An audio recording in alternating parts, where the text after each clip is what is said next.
Saludos, su profesor el doctor Javier Hall. A continuación abordaremos la temática de consulta y evaluación del estado de salud del cliente, tomando como referencia el capítulo número 9 del National Strength Condition Association, que aborda esta importante temática del manual NASCA, Fundamentos de Entrenamiento Personal.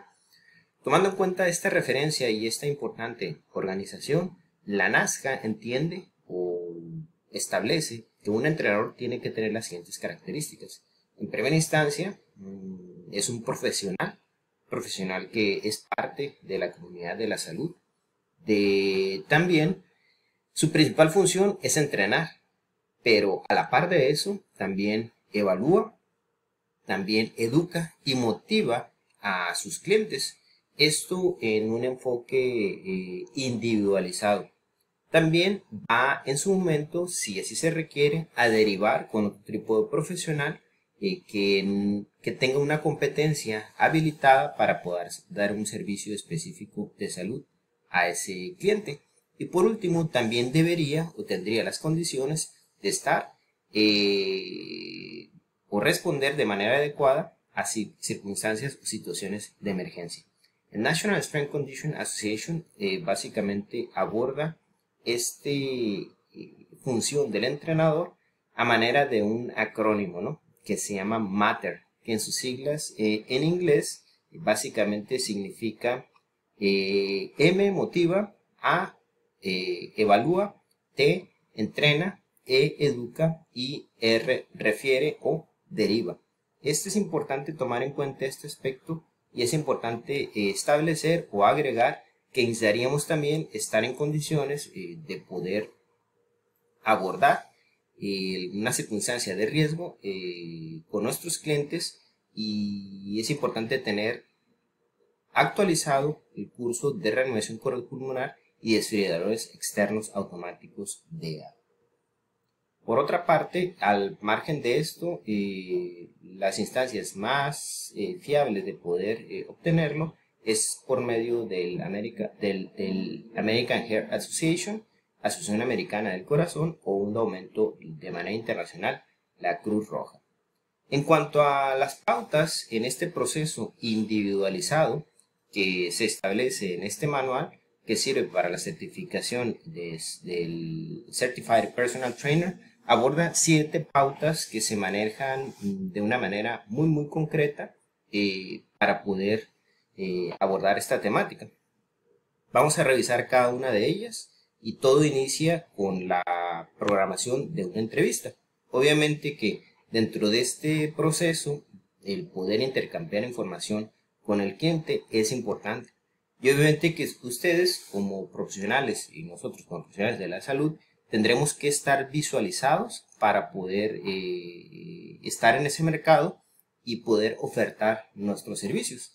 A partir de eso se puede programar una cita por múltiples medios. Existen en la actualidad diversas opciones digitales en las cuales nosotros podemos optar para poder atraer a los clientes. Una vez que ya se genera o se programa una cita, hay que hablar con la persona, hay que intercambiar información y hay que llevar a cabo la entrevista, donde se analicen principalmente 5 aspectos puntuales, ¿no? Uno, presentarse, manifestar por parte del entrenador sus credenciales, sus competencias, sus capacidades, identificar el perfil de la persona, obviamente que establecer los objetivos que ella tiene y los que tú le puedes ofrecer. Si la persona tiene alguna consideración importante, hay que derivarlo a un profesional de salud con las competencias para poder ayudarlo. Y por último, formalizarlo. Vamos a iniciar con la primera fase, ¿qué ofrezco y quién soy? Primera instancia, como entrenador, te tienes que vender, te tienes que ofertar, identificar, por ejemplo, que eres licenciado en actividad física y deporte, tu experiencia previa durante la formación, si tuviste experiencias internacionales, intercambio estudiantil, o tuviste o has trabajado previamente alguna temática específica o alguna modalidad específica, si hiciste algún posgrado o si conoces algún equipo material o está certificado por una instancia nacional o global como la que nos estamos preparando al momento de llevar a cabo la entrevista. Es importante el cliente conozca estos factores. También al identificar el perfil psicosocial del cliente, National Strength Conditioning Association recomienda un cuestionario de evaluación de la actitud para poder identificar aspectos que tengan que ver con la adherencia principalmente, con la compatibilidad, con aquellas técnicas de motivación en personas que requieran una ayuda especial. También canalizarse con un psicólogo, un mentor, un psiquiatra, si así se establece, para poder darle una atención. Ese cuestionario ustedes lo van a ver, lo pueden llenar de manera concreta. Son 10 preguntas en las cuales establece, por ejemplo, la primera, ¿cuál considera que es su actitud actual hacia el ejercicio? Esa es la primera pregunta, y las demás tienen una circunstancia similar que te da como opción 4 posibilidades. Y esas 4 posibilidades están numeradas del 1 al 4, y lo ideal es que la persona que va a tener mayor adherencia conteste o puntúe niveles o números 4. Por ejemplo, estoy motivado para hacer ejercicio. Obviamente por eso se acerca a ti, o por eso le ofreces ese programa de entrenamiento individualizado, y es lo normal, lo que usualmente acontece. Pero existen otro tipo de parámetros, como por ejemplo, no me molesta estar practicando ejercicio y sé que es beneficioso. Ahí el grado de adherencia es menor. Posteriormente, número 3, lo haré porque sé que debo, pero no disfruto con ello. El grado de adherencia es mucho menor. Y por último, el número 1, no soporto ni siquiera pensar en ello. Entonces, ahí si la persona, subrayé en amarillo, puntúa 3 o más respuestas en 1, requiere una ayuda especial. Y muy posiblemente eso pueda ser de una cuestión tan pequeña, de una actitud específica, hasta muy grande, como por ejemplo tener pavor al agua, y el ejercicio es algo que quiere superar el cliente. Entonces se requiere esa circunstancia para poder entender esto. Y es muy importante recordar que son 10 preguntas, no hay tiempo para poder determinarlas aquí, y hay que ustedes poder detallarlas, contestar el cuestionario, identificarlas y poder de manera concreta y de manera tranquila ver estos aspectos que los cuales lleva algo de tiempo, pero es una pauta que establece la NASCA desde la fase de la entrevista. Por otra cuestión, es importante establecer los objetivos de acuerdo a sus competencias, capacidades, y poder tener conocimientos, obviamente, sobre las adaptaciones agudas y crónicas al ejercicio. Ustedes saben que al aplicar o diseñar un programa, la persona va a tener ciertas mejoras en ciertas manifestaciones de la fuerza o composición corporal, en las cuales ustedes van a poner esos objetivos reales, esos objetivos medibles, y se puede establecer dentro de la entrevista. Por otra parte, en caso de que ustedes identifiquen algunas circunstancias, se podrían también podríamos también ser honestos, en el sentido de decir, ¿sabes qué? Esos objetivos que tú quieres, yo no manejo esa modalidad.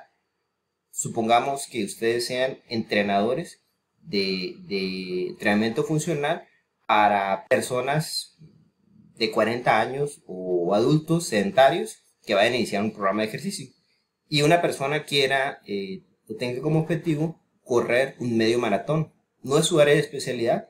También se vale derivar entre el mismo profesional del área.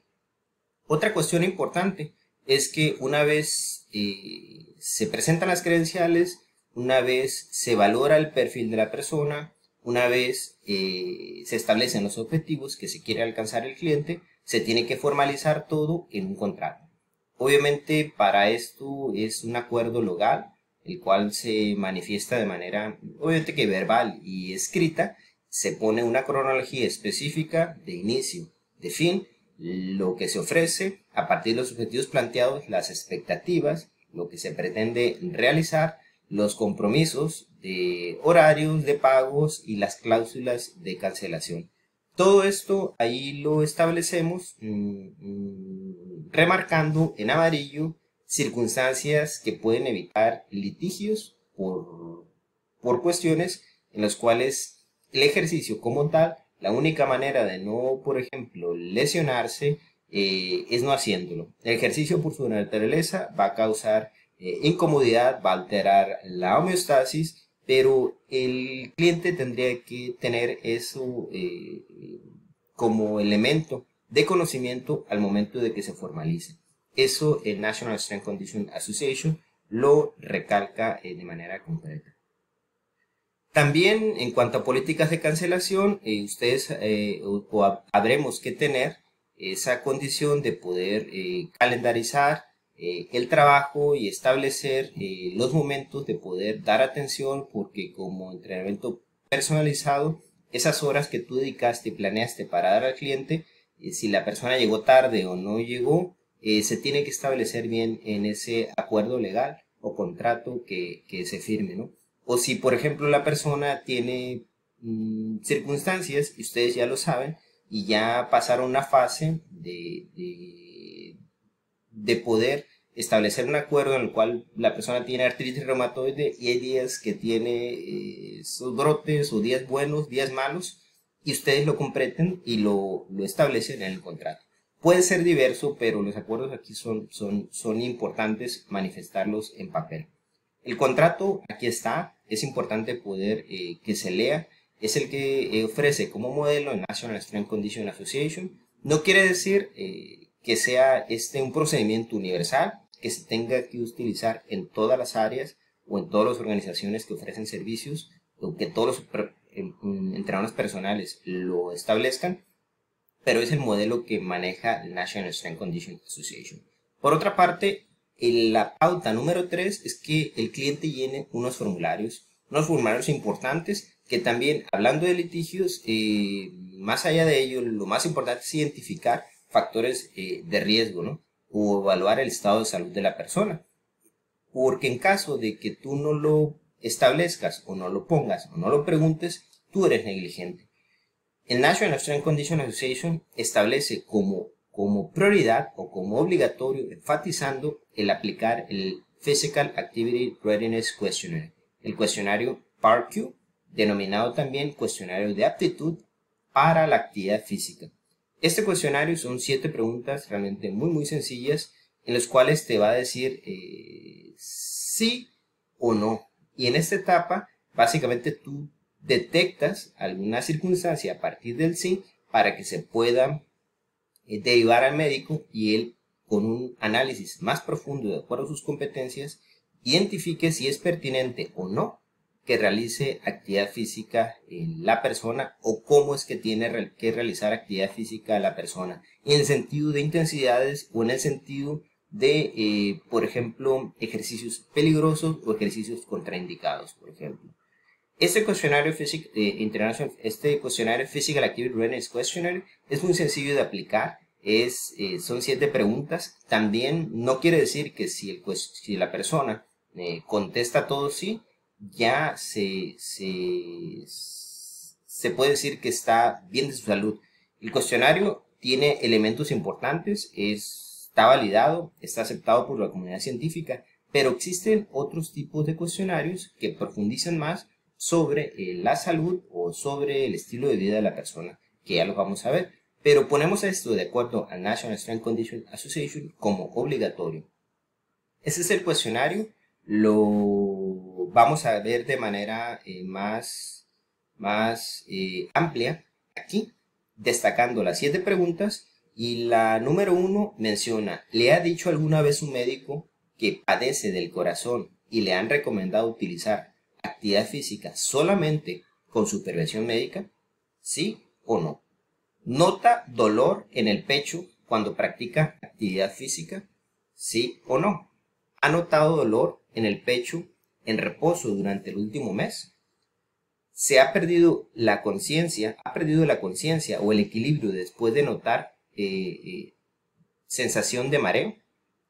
¿Tiene algún problema de los huesos o articulaciones que podría empeorar a causa de la actividad física que se propone realizar, le ha prescrito su médico medicación para la presión arterial o algún problema de corazón, está al corriente, ya sea por su propia experiencia o por indicación de su médico, de cualquier otra razón que le impida hacer ejercicio sin supervisión médica.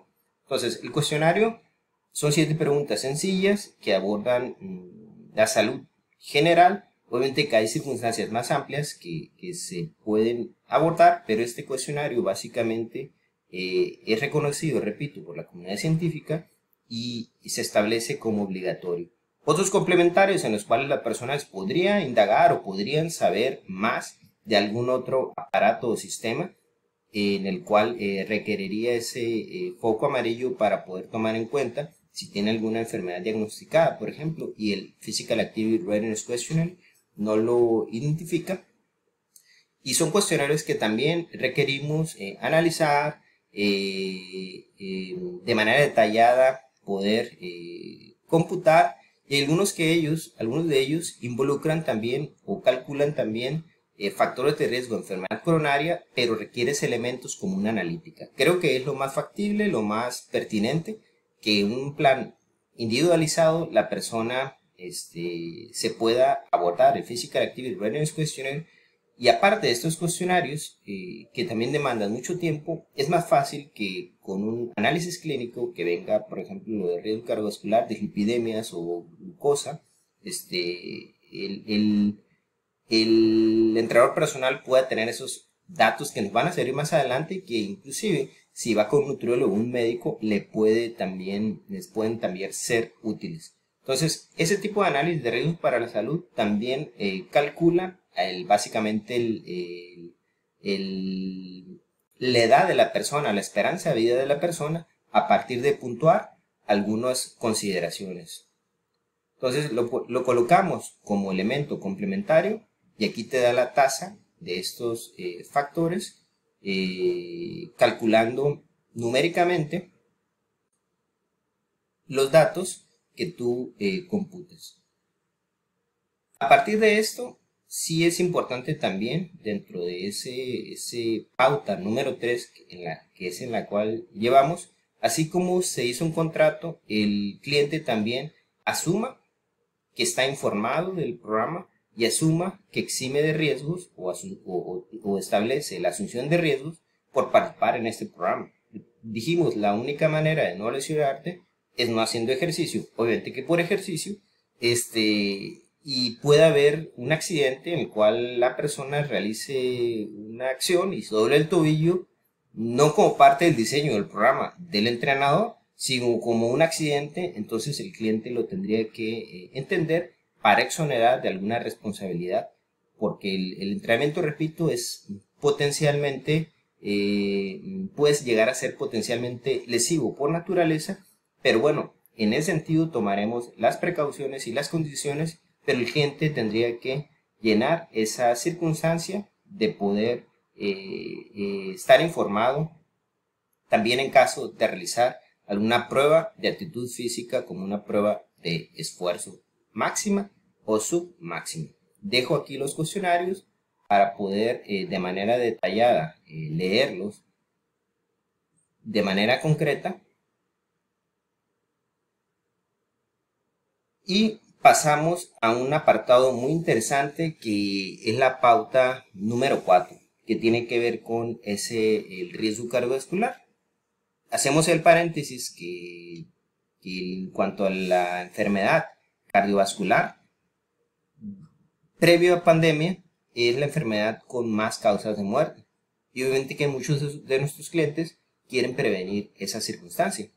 Durante el COVID, obviamente que esto fue rebasado, quedó en segundo lugar. Aún sin embargo, consideramos que aquellos pacientes o aquellos clientes post-COVID que tuvieron secuelas buscan mejorar su salud y sabemos que el ejercicio es una posibilidad.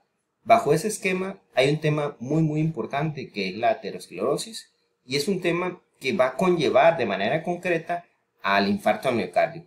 Y esa aterosclerosis va a hacer que tengamos que estar enfocados en la pauta número 4 de este consulta y evaluación del estado de salud del cliente.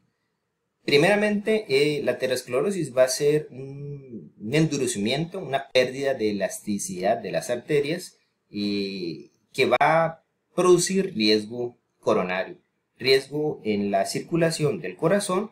¿Por qué? Porque esa circulación básicamente se va a ocluir por un acúmulo de grasas y paulatinamente va a dificultar la circulación sanguínea y obviamente que el poder proveer de oxígeno a esos tejidos.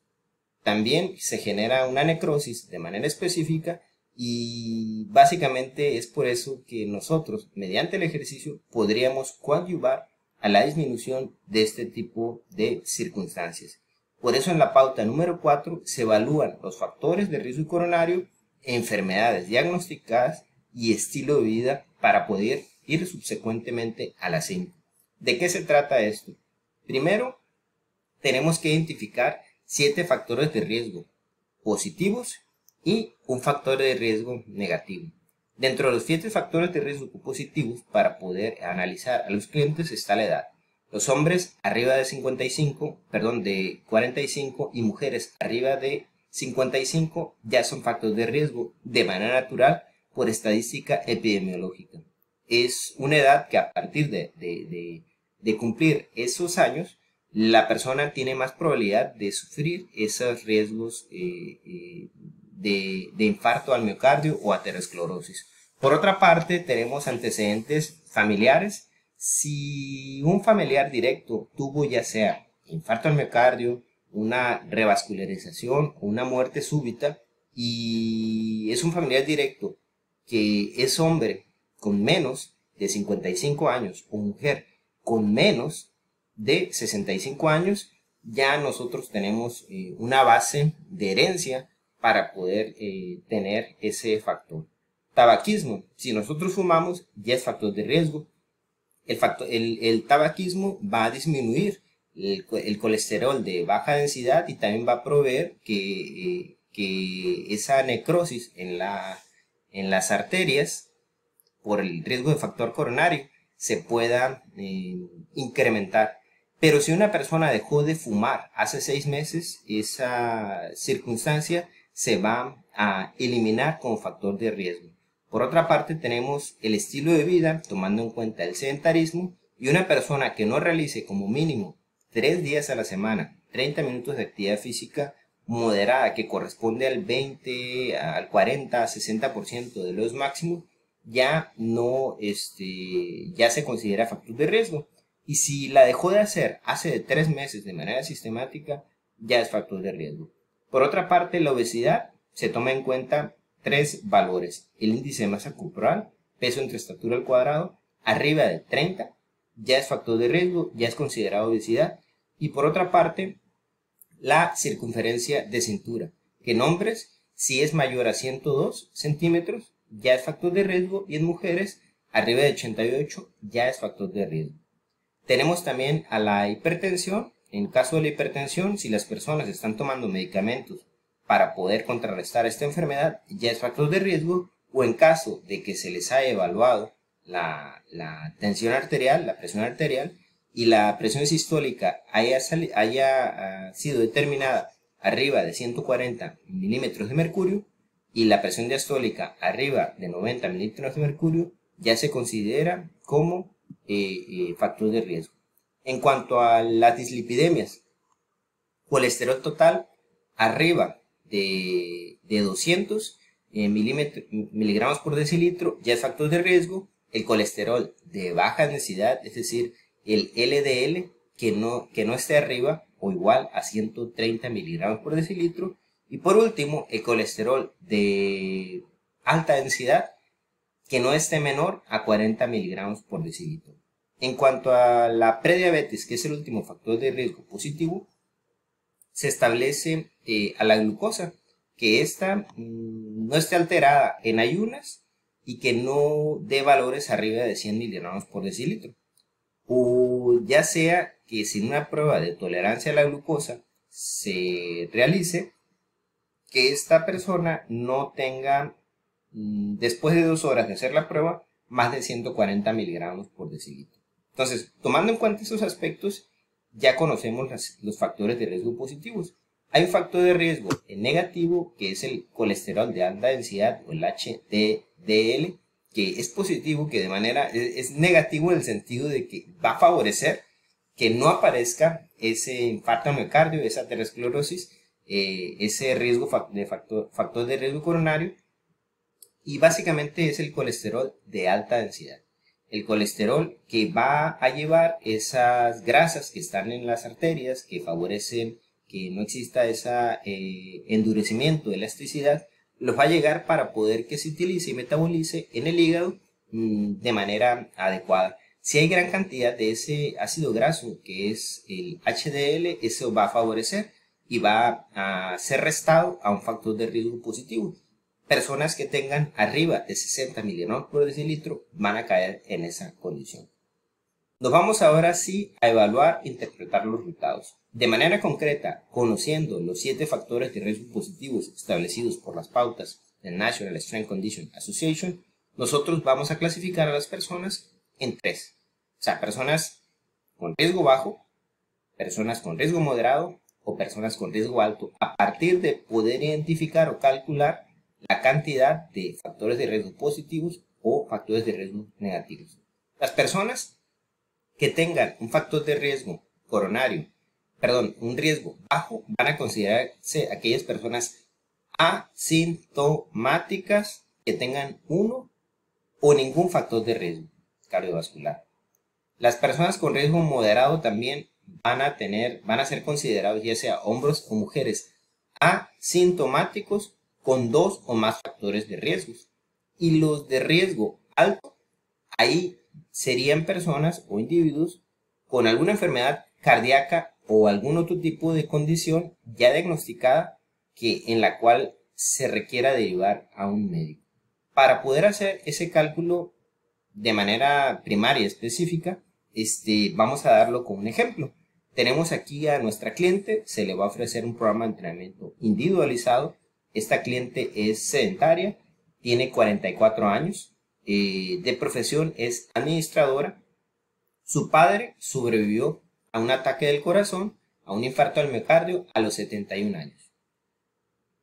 Su tensión arterial, al tomársela, resultó en 139,88 miligramos por milímetros de mercurio. Su colesterol, en esa analítica, resultó en 245 miligramos por decilitro. Y su colesterol de alta densidad salió en 65 miligramos por decilitro. Se determinó su IMC y resultó en 29.6. Y al evaluar la circunferencia de cintura, resultó en 98 centímetros. Y ella manifiesta haber dejado de fumar hace 6 meses con 2 semanas. Nosotros bajo ese esquema necesitamos ver cuántos factores de riesgo positivos la persona tiene y cuántos factores de riesgo negativos la persona tiene para poder hacer esa clasificación de riesgo bajo, riesgo moderado o riesgo alto. Empezamos con la edad. La persona no tiene un factor de riesgo positivo por la edad. Vamos a cambiarlo aquí. Tiene 44 años. Recordemos que si hubiera tenido como mujer arriba de 55, ya se considera, o como hombre arriba de 45. Cuanto a antecedentes familiares, recordar que no tiene antecedentes familiares. Su padre sobrevivió a un ataque del corazón a los 71. Pero recuerden que el rango de edad, que no es normal que un familiar directo tenga este tipo de anomalías. El caso de los hombres antes de los 55, el caso de las mujeres antes de los 65. La tensión arterial, identificamos que tiene 139 sobre 88, sistólica y diastólica respectivamente en milímetros de mercurio. Es importante considerar que no llega al 140, está a 1 milímetro de mercurio y bajo ese esquema no se considera que tenga hipertensión. Está ese umbral, en esa barrera, pero bueno, no se considera. El colesterol total, identificamos también que tiene 245 y la barrera es 200 miligramos por decilitro. Por otra parte, el HDL aquí rebasa las expectativas, está en 65 y es un factor de riesgo negativo importante que lo podemos ya considerar o marcar como encontrado. Y por último, en cuanto a su IMC, lo tienen 29.6, está en un umbral, una barrera casi llega al 30, no está presente, pero sí se presenta la obesidad porque tiene una circunferencia de cintura arriba de 98. Hay que recordar que para mujeres es arriba de 88 y para hombres arriba de 102, ya establecido como obesidad, ¿no? Y por último, mencionamos que este factor que es de fumar no lo presenta porque fue hace 6 meses con 2 semanas. Ya pasé ese umbral que el National Strength Condition Association establece como factor. A partir de eso nosotros podemos identificar, sumando los factores de riesgo positivos con los factores de riesgo negativos, en qué clasificación se encuentra. Y básicamente la persona es asintomática, no presenta síntomas, no tiene una enfermedad ya diagnosticada, pero sobrepasa, tiene 3 factores de riesgo positivos, pero le restamos uno, que es el HDL, de tal manera que al final, como resultado, tenemos 2 factores de riesgo establecidos. La persona se considera con un factor de riesgo moderado.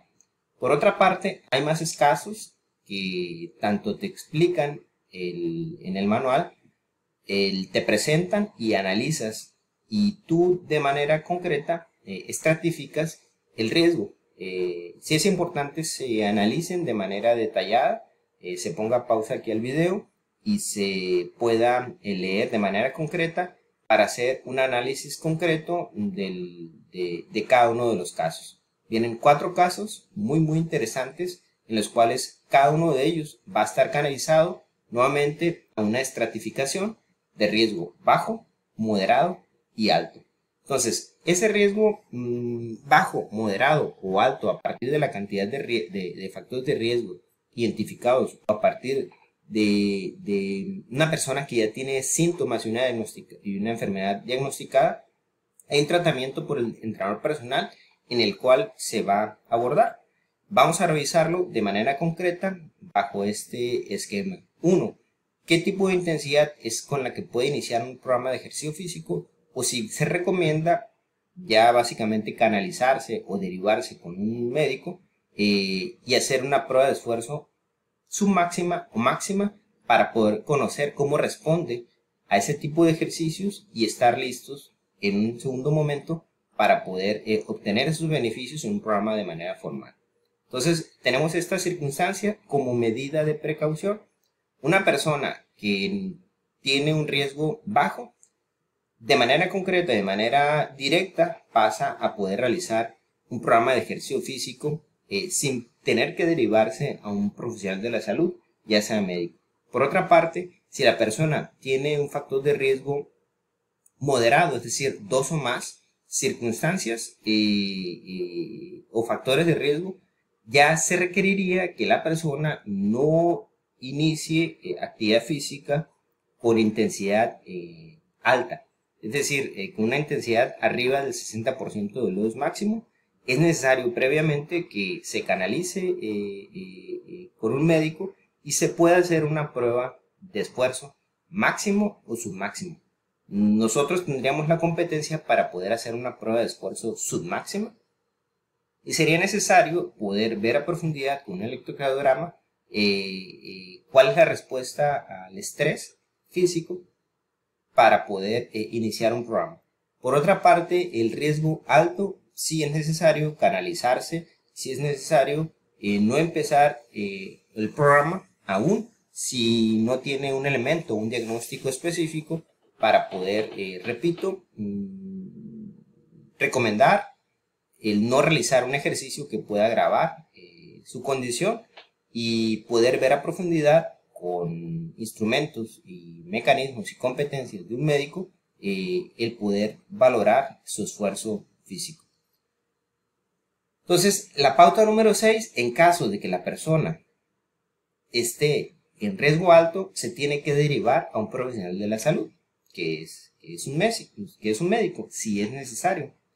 Bajo ese elemento se canaliza y el National Strength Conditioning Association establece que nosotros, como profesionales, hagamos un parte y escribamos básicamente un elemento importante para poder derivar, dando las características principales de los sujetos, de los clientes, para poder que en un segundo momento el médico autorice, evalúe y establezca las condiciones de la persona para poder dar el visto bueno y que esta persona pueda llegar nuevamente de manera formal a poder realizar el ejercicio físico una vez se haya hecho las evaluaciones correspondientes que autorizan el poder realizar las características del programa de ejercicio que ofrecemos.